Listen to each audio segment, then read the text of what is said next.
Olá, meus caros, bem-vindos de volta.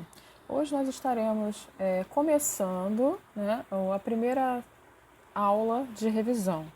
Estaremos fazendo uma revisão bimestral devido ao nosso conteúdo deste bimestre já ter finalizado. Então a gente vai fazer a primeira revisão, na próxima aula a gente vai fazer a segunda revisão do bimestre, ok?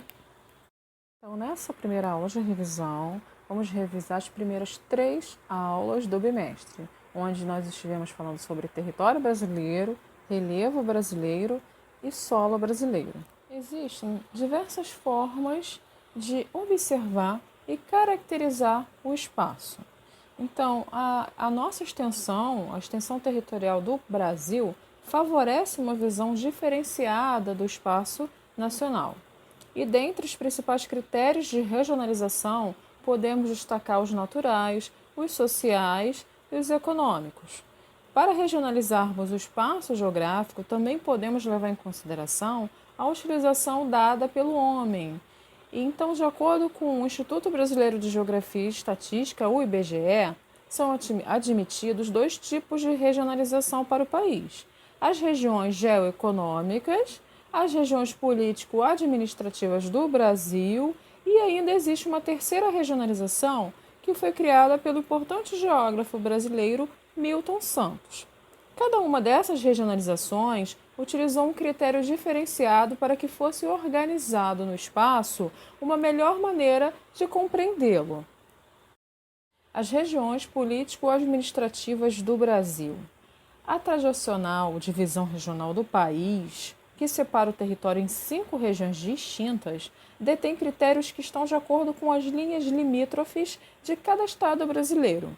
Então, as 5 regiões são separadas devido à formação étnica e de distribuição da população do território. Além do posicionamento do território, as regiões Norte, Nordeste, Sul, Sudeste e Centro-Oeste apresentam características diferentes que são utilizadas para agregar os estados a cada uma de sua região.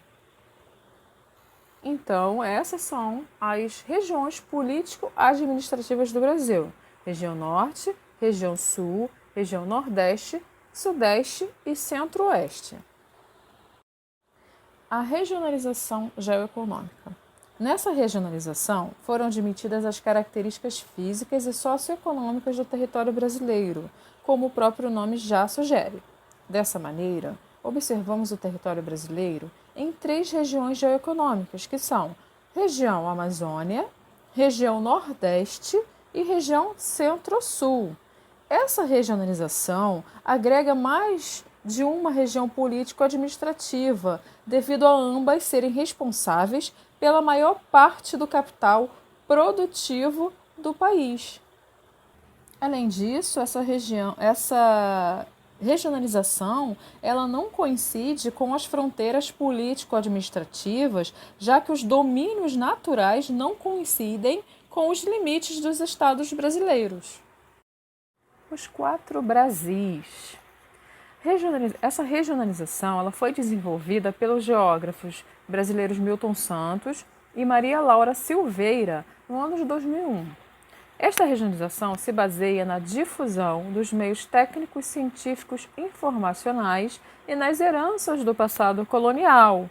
Então, ela divide o país em 4 regiões, sendo elas: região concentrada, região Centro-Oeste, região Nordeste e região Amazônia.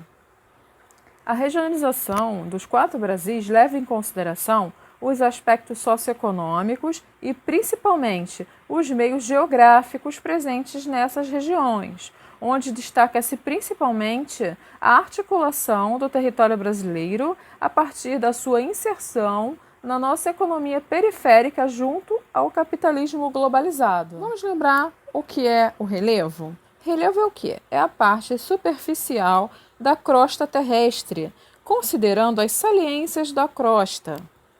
E então, gente, para compreendermos melhor como é formado o relevo brasileiro, vamos ver quais tipos de relevo são encontrados no nosso território e como a formação do território brasileiro é antiga, iremos encontrar em síntese 3 formas básicas de unidades de relevo, que são planaltos, planícies e depressões, sendo as depressões subdivididas em relativa e absoluta. Os planaltos, o que são os planaltos? Os planaltos são superfícies com elevação e aplainadas. Geralmente são localizados acima de 200 metros de altitude e também são regiões em que encontram os principais metais extraídos do país. Já as planícies são superfícies aplanadas, formadas por sedimentação e de baixa altitude, geralmente abaixo de 200 metros de altitude. Também podemos chamá-las de bacias sedimentares. As depressões representam terrenos mais baixos que os que estão ao seu redor. Normalmente, elas são encontradas em regiões alagadiças.